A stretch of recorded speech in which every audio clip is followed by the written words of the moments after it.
Hola y bienvenidos. Hoy nos vamos a meter de lleno en un viaje fascinante por la historia y la ciencia para entender uno de los órganos más vitales y a la vez más complejos, el riñón. Y agarraos, porque esto es una historia de misterio, de ingenio y de una revolución médica que está pasando justo ahora, delante de nuestros ojos. Y es que esa es la clave de todo. Entender el riñón es en realidad entender ese equilibrio tan delicado que nos mantiene en marcha.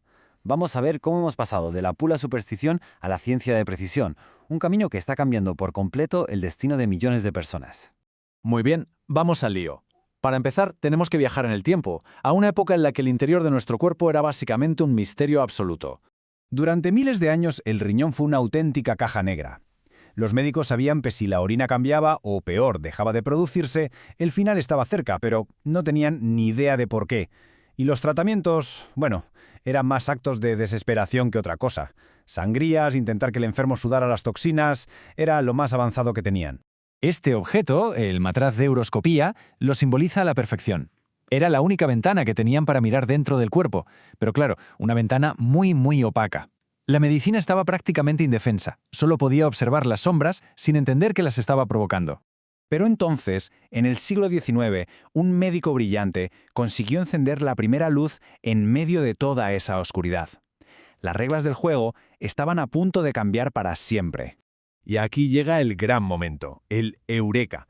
El doctor Richard Bright fue como el primer detective de la nefrología. Fue el primero en atar cabos. Conectó la hinchazón que veían sus pacientes, esa espuma tan extraña que hacían al orinar y finalmente el daño que encontraba en sus riñones cuando fallecían. Por primera vez se identificaba el culpable. La nefrología moderna acababa de nacer. Damos un salto hasta hoy. Con ese conocimiento como base, por fin hemos podido ponerle nombre y apellidos al enemigo, la enfermedad renal crónica. ¿Y quiénes son los principales sospechosos hoy en día? Pues dos viejos conocidos, las dos grandes epidemias de nuestro tiempo, la diabetes y la hipertensión. Entre las dos se llevan la mayor parte de los casos. Son enfermedades súper comunes que, si no se controlan bien, van machacando nuestros riñones poco a poco, día tras día. Y aquí viene el dato que es probablemente el más impactante de todos, el 80%. Se puede llegar a perder el 80% de la capacidad del riñón sin notar absolutamente nada. Por eso es un enemigo tan peligroso, porque avanza en silencio, sin hacer ruido. Cuando los síntomas por fin dan la cara, la situación ya es devastadora. El cuerpo literalmente se está envenenando con las toxinas que el riñón ya no puede limpiar. Hablamos de una hinchazón tremenda, un picor insoportable por todo el cuerpo, un cansancio extremo por la anemia y, lo más grave, un riesgo altísimo de parada cardíaca por el potasio. Ante este final tan terrible, durante décadas la única esperanza fue el puro ingenio humano, creando máquinas y técnicas para simplemente sustituir al órgano que había fallado. Y lo que se consiguió es increíble, de película. En plena Segunda Guerra Mundial, Wilhelm Kolb improvisa el primer riñón artificial con tripas de salchicha y latas de zumo. ¡Alucinante! Poco después, Joseph Murray consigue el primer trasplante. Son hitos heroicos que salvaron miles de vidas. Pero aquí está el kit de la cuestión. Ambas son soluciones de sustitución. Llegan cuando la catástrofe ya ha sucedido. Y eso nos lleva directamente al clímax de esta historia, a la revolución que estamos viviendo ahora mismo. Porque hemos pasado de la idea de sustituir el riñón a la idea de protegerlo. Es que el cambio de mentalidad es total. Antes, el objetivo era básicamente bajar la tensión y cruzar los dedos, asumiendo que el riñón, antes o después, iba a fallar.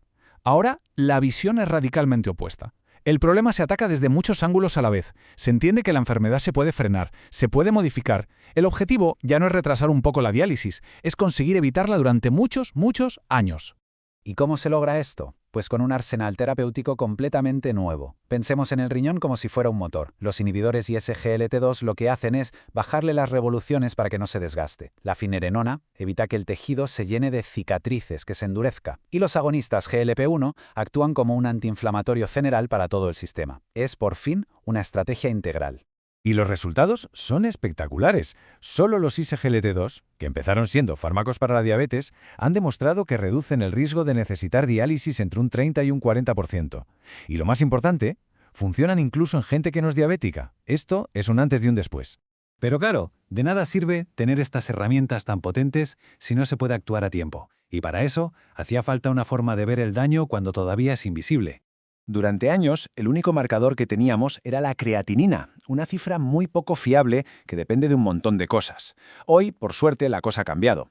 Se usa la tasa de filtrado glomerular, que nos dice la velocidad real del riñón, y el cociente albúmina-creatinina, que mide directamente si el filtro está goteando, si tiene fugas. Y esta fuga, la albuminuria, es la pieza clave de todo el puzzle. Es la primerísima señal de alarma. Es como el humo que se ve mucho antes de que empiecen las llamas.